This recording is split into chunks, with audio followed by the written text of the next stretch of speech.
Magandang araw mga bata. Muli si Ma'am Amabel del Castillo ng San Antonio de Padua Daycare Center ng Barangay Elices. Meron po akong nihandang kwento ngayong umaga. Ito ay tungkol sa pulang laso. Kwento ni Rene O. Villanueva, guhit ni Albert Gamos. Kambal na pusa, sina Munding at Munang. Magkasama silang lagi sa bahay-bahayan. Magkatulong sa paghabol ng dagang kalaban. Magkasalo sa pagkain araw-araw. Minsan, nakapulot ng pulang laso ang kambal. Bagay sa akin ito. Bagay din sa akin. Aba, pang babae lang ang laso. Pareho lang naman tayo eh. Halika, umarap tayo sa salamin.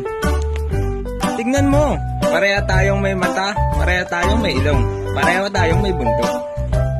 Pero ayaw pumayag ni Monang. Hindi naglalaso ang lalaki. Iba ang lalaki sa babae. Halika, itanong natin kay Ina. Halikayo at ipapakita ko sa inyo. Magkaiba ang babae at lalaki.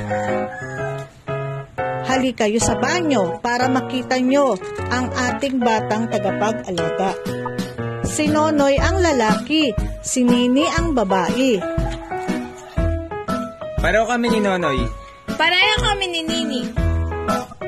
Dahil si Monang ang babae, para sa kanya ang laso. Dahil ikaw ang lalaki, Munding, sa'yo bagay ang ginagawa ko.